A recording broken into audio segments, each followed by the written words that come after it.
राधे राधे। जय श्री कृष्णा। बोलो श्री कृष्ण कन्हैया लाल की जय।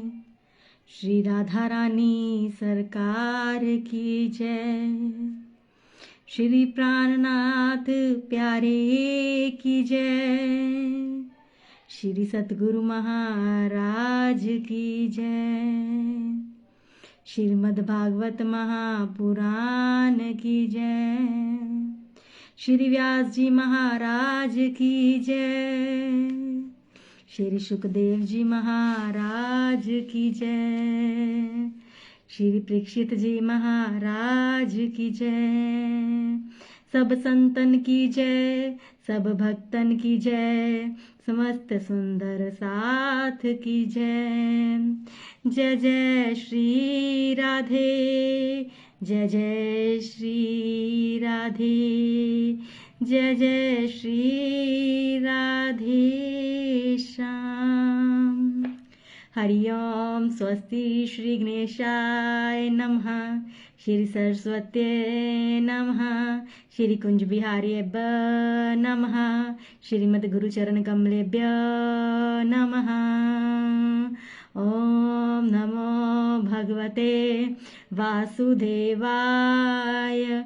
कृष्णं नारायणं वन्दे कृष्णं वन्दे व्रजप्रियं। कृष्णं द्वैपायनं वन्दे कृष्णं वन्दे पृथासुतम्। सच्चिदानन्दरूपाय विश्वोत्पत्त्यादिहेतवे तापत्रय विनाशाय श्रीकृष्णाय वयं नुमः।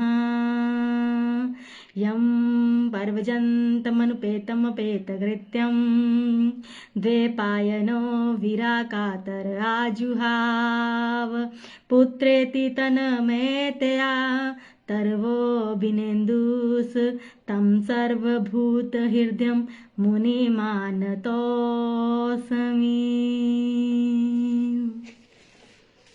प्रिय भक्तजनों, कल हमने श्रवण किया था कि भगवान ने नरसिंह का अवतार लेकर हिरण्यकशिपु का वध किया और हिरण्यकशिपु जो थे वो भगवान के ही पार्षद जय और विजय थे। उनके उद्धार के लिए भगवान ने वाराह और नरसिंह का अवतार लिया था। आइए अब हम अष्टम स्कंद में प्रवेश करते हैं। अब परीक्षित जी महाराज कह रहे हैं, गुरुदेव आपने स्वयंभू मनु के वंश का विस्तार पूर्वक वर्णन किया, उसमें हुई भगवान की लीलाओं को भी आपने सुनाया। अब कृपा करके प्रभु आप अन्य मनुओं की भी कथा को सुनाइए। अब श्री सुखदेव जी महाराज कह रहे हैं, राजन, दूसरे स्वारोचिप नाम के मनु हुए। इस मनवंतर में इंद्र का नाम रोचन था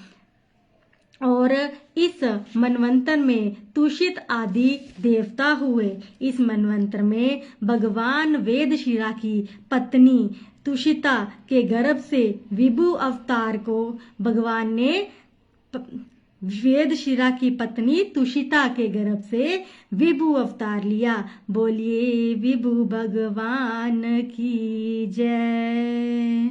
अब तीसरे उत्तम नाम के मनु हुए। इस मनवंतर में सत्यवेद श्रुत आदि देवता हुए और इंद्र का नाम सत्यजीत हुआ।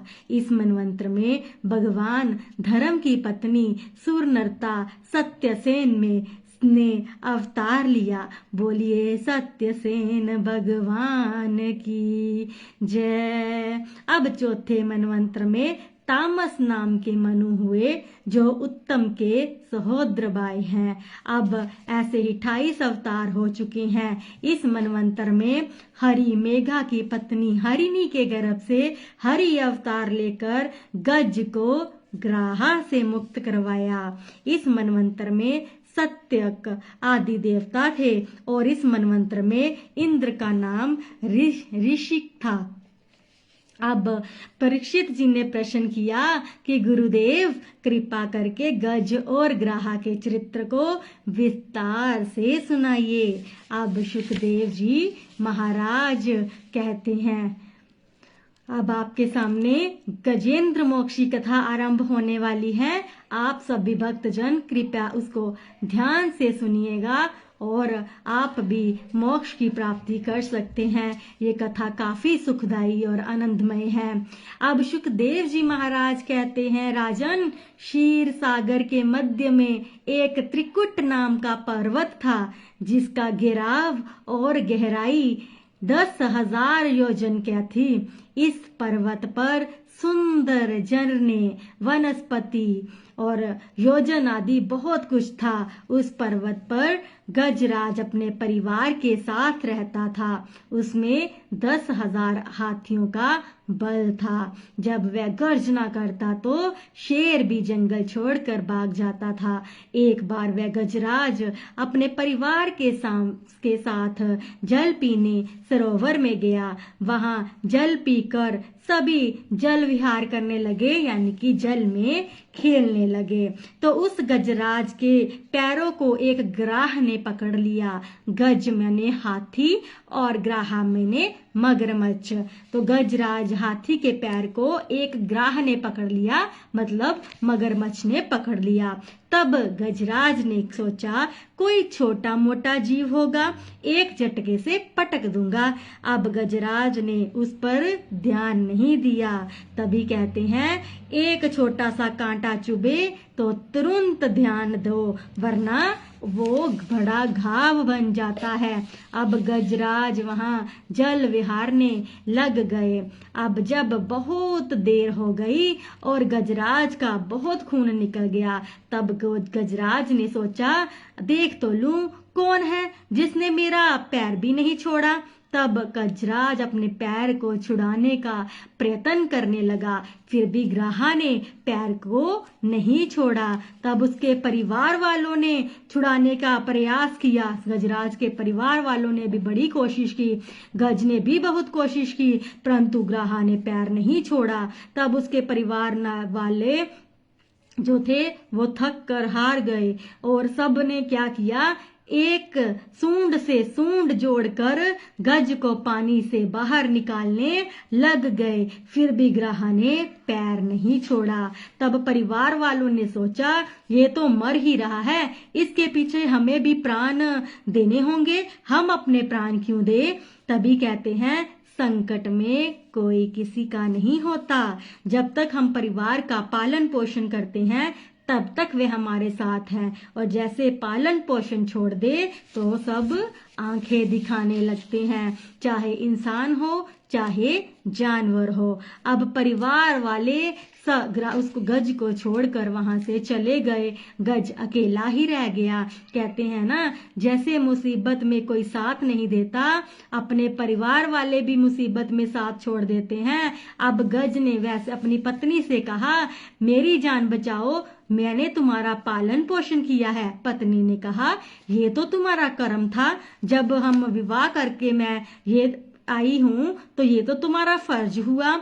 और बच्चों को बोला, तुम तो बचाओ। बच्चे बोले, अगर शक्तिशाली होकर आप खुद नहीं बच पा रहे हो तो हम तो केवल बच्चे हैं। तब गज ने कहा, तुम्हारी माता का कौन ध्यान देगा। तो बच्चों ने पता क्या जवाब दिया। बच्चों ने कहा, हम आपसे ज्यादा अपनी माता का ख्याल रखेंगे, आप चिंता मत करें। मतलब सब साथ छोड़कर जाना मंजूर कर रहे हैं, लेकिन बचाना मंजूर नहीं कर रहे हैं। और वो सब जब तक उनके मन में था ये पालन पोषण करेंगे, तब तक उनको बचाना चाहा। पत्नी ने बोला कि आप इतने ताकतवर हो, आपका पैर नहीं छोड़ रहा ये ग्राहा, अगर इसको कहीं क्रोध आ गया और ये एक झटके में मुझे नीचे खींच लेगा, मैं उसे अपने प्राणों की पड़ गई। तो ये नहीं कि पति को बचा ले, मुसीबत में कोई किसी का साथ नहीं देता। संकट पर खुद पर कोई अपने संकट, किसी के संकट को खुद पे नहीं लेता। अगर उसकी जगह हथिनी होती और हाथी पानी से बाहर होता तो हाथी भी यही करता, और अब हाथी पानी के अंदर है तो उसकी पत्नी भी वही कर रही है। अब बच्चों ने भी जवाब दे दिया और हथिनी भी वहां से चली गई। तो ग्राहा बेचारा तो वहां पे गज था वो अकेला रह गया। संकटों से अकेले ही सामना करना पड़ता है, कोई साथ नहीं देता। संकट में खुद ही लड़ना पड़ता है। अब जल के अंदर गजग्राहा की 1000 वर्षों तक लड़ाई हुई, किंतु गज मुक्त ना हो पाया। जब गज पानी में डूबने लगा तो हार कर उसने क्या किया, भगवान को पुकारा। कहते हैं ना, किसी के एरिया में जाकर हम अपनी ताकत दिखाएंगे, हमें कभी किसी की एरिया में जाके ना ताकत नहीं दिखानी चाहिए। और गज उसके एरिया में जाकर एक तो ताकत दिखा रहा था, और उसकी अब देखो सारी ताकत खत्म हो गई। 1000 वर्ष तक लड़ता रहा, पर क्या हुआ, जब हार गया, परेशान हो गया, मगरमच्छ उसको जल में खींचता रहा। हाथी 1000 वर्षों के बाद भी मुक्त नहीं हुआ। जल में जब डूबने लगा तो आहत होकर, दुखी होकर भगवान को पुकारने लगा। अब कुछ समझ नहीं आता, तो जब हमें कुछ समझ में नहीं आता तो हम किसका सहारा लेते हैं, भगवान जी का। पहले उसे अपनी ताकत पर घमंड था तो उसने भगवान को नहीं पुकारा। अगर पहले पुकार लेता तो भगवान, देखो उसको इतने सालों का कष्ट ना सहना पड़ता। जब कष्ट आता है तब हम किसको, भगवान को ही पुकारते हैं, पहले कभी नहीं पुकारते हैं। अब वह भगवान को याद करता है। गज ने कहा, जो परमात्मा चित्त रूप है, सृष्टि के मूल कारण है, उस भगवान का मैं ध्यान करता हूँ, उन्हें मैं प्रणाम करता हूँ। अब देवताओं ने सोचा कि गज ने किसी एक का स्पष्ट रूप से नाम तो लिया नहीं कि मुझे वो देवी देवता बचाने आए, इनको बचाने कौन जाएगा।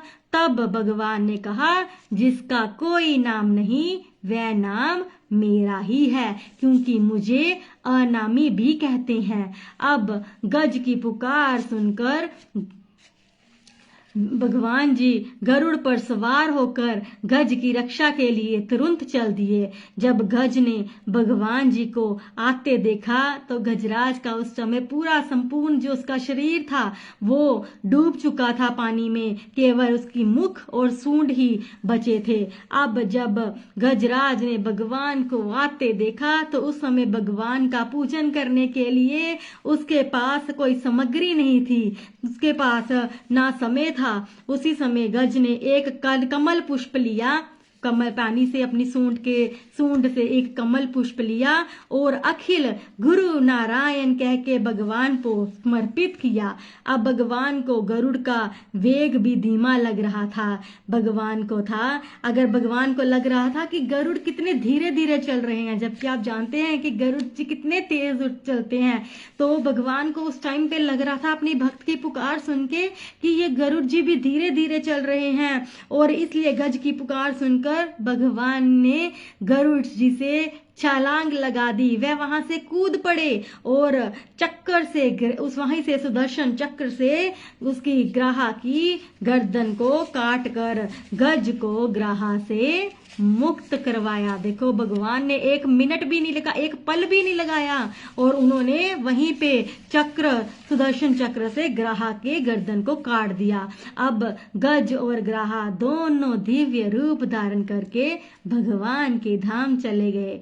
बोलिए भक्त वत्सल भगवान की जय।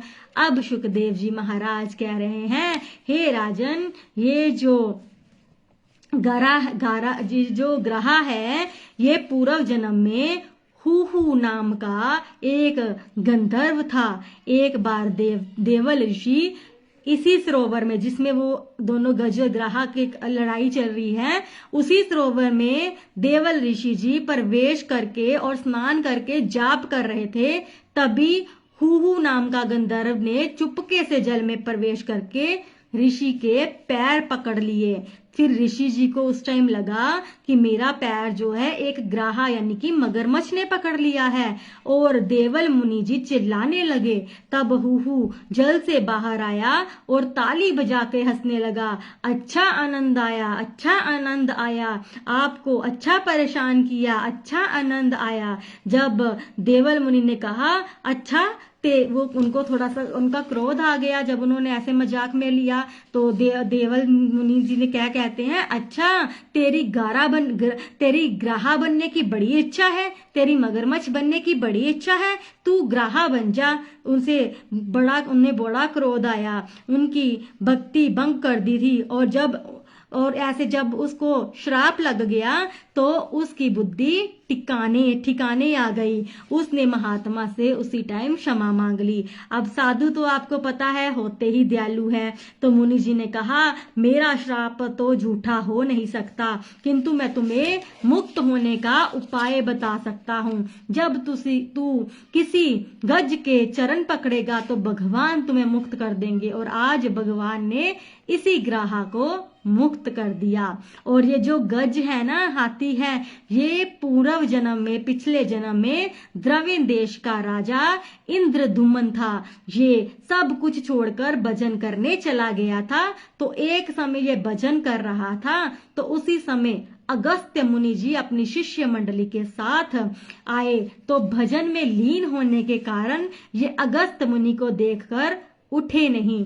तब अगस्त्य मुनि जी ने कहा कि तू हाथी की तरह बैठे हो, हिला तक नहीं, जाओ तुम हाथी ही हो जाओ। तब श्राप के कारण ये हाथी बन गया।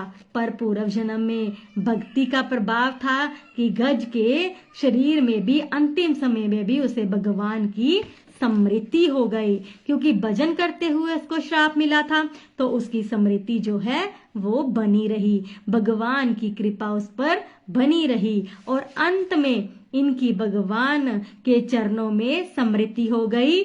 आज भगवान ने दोनों को मुक्त कर दिया। बोलिए भक्त वत्सल भगवान की जय। अब किसी ने पूछा ये जो ग्राहा था वे तो पापी था, इसने तो भगवान के भक्त को सताया था, तो पापी होने के बाद भी ये मुक्त क्यों हो गया?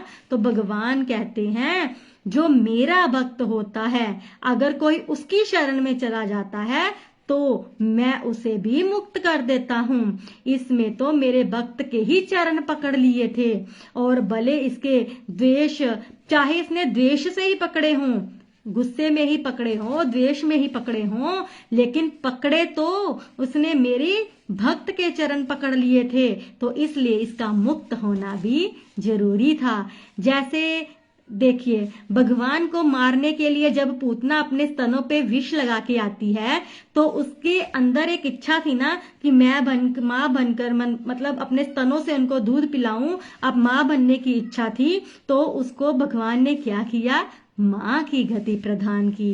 इसलिए भगवान कहते हैं या तो कोई मेरी शरण पकड़ ले, या मेरे प्रिय भक्त की शरण पकड़ ले, उसका मुक्त होना तय है। आज ग्राहा ने मेरी भक्त गज के चरण पकड़ लिए। ये गजेंद्र मोक्ष की कथा है भक्तों। इसको सुनने से मृत्यु के भय से मुक्ति मिलती है। जिसको भगवान के चरणों में अपना ध्यान लगाना है, मुक्ति चाहिए, वह रोजाना इस गजेंद्र मोक्ष की कथा को सुने, उसका उद्धार जो है अवश्य होगा। बोलिए भक्त वत्सल भगवान की जय। पंचम रेवित नाम के मनु हुए। ये 4 आपको बताए थे। उसके बाद अब पंचम जो थे वो रेवित नाम के मनु हुए। उसके बारे में हम कल श्रवण करेंगे। इसमें अजीत भगवान का अवतार लेकर देवताओं का उद्धार करवाया। कल हम समुद्र मंथन के बारे में भी सुनेंगे, जिसमें भगवान ने 4 अवतार लिए और चारों अवतारों का वर्णन करेंगे। बोलो श्री कृष्ण कन्हैया लाल की जय। श्री राधा रानी सरकार की जय। श्री प्राणनाथ प्यारे की जय। श्री सतगुरु महाराज की जय। श्रीमद् भागवत महापुराण की जय। श्री व्यास जी महाराज की जय। श्री सुखदेव जी महाराज की जय। श्री परीक्षित जी महाराज की जय। सब संतन की जय, सब भक्तन की जय, समस्त सुंदर साथ की जय। जय जय श्री राधे, जय जय श्री राधे, जय जय श्री राधे श्याम। प्रणाम जी।